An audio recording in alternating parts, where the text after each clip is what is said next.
Now I'd like to, I think we're giving the time, we will continue. We still have three speakers.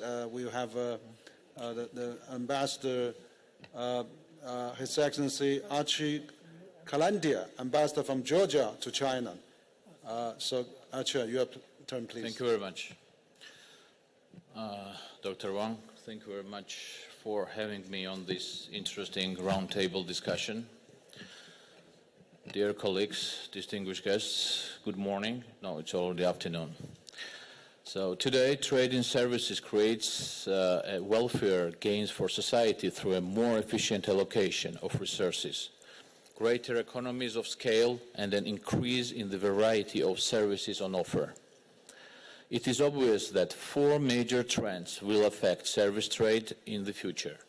First is digital technologies, which will affect services trade. Second one is demographic changes, which will play a key role in affecting the composition of the future demand for services and the patterns of specialization. Third is rising incomes. And fourth, the impact of climate change, which will modify the nature of some services sectors and will also increase the demand for trade in environmental services. These trends will create new types of trade, affect the demand for services, and disrupt trade in some directions, while creating new markets in areas such as environmental services. What is clear is that services represent a highly significant part of global trade, one which will be increasingly important in determining economic growth, development, and job creation around the world. Services have become the backbone of the global economy and the most dynamic component of international trade. After the collapse of the Soviet Union, Georgia moved to a new stage in its historical development, characterized by a high degree of freedom and liberal economic policy.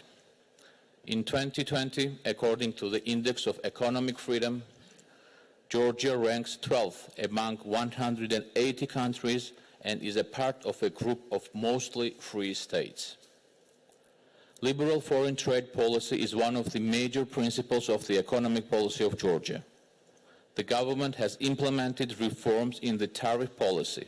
As a result, nowadays Georgia has one of the most liberal and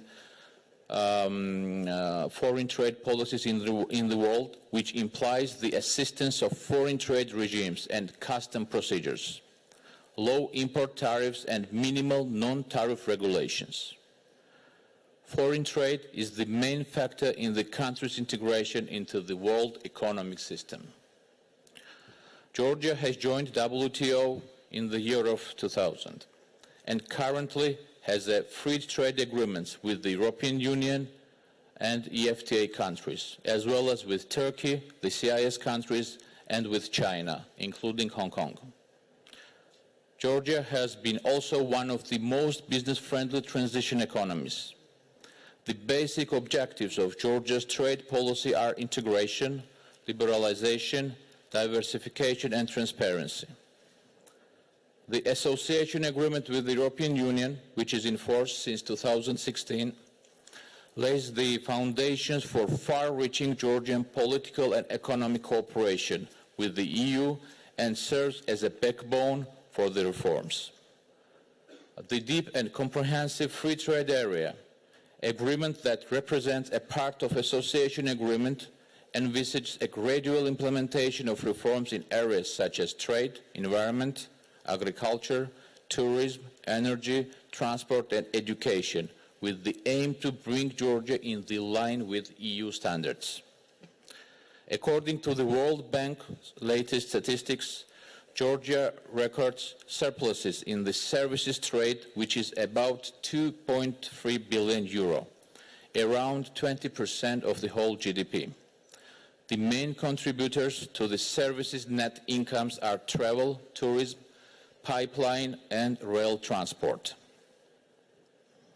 And according to the latest forecasts, as a trade, transport, logistics, and transit hub in the region, as you know, Georgia located directly on a crossroad between Europe and Asia,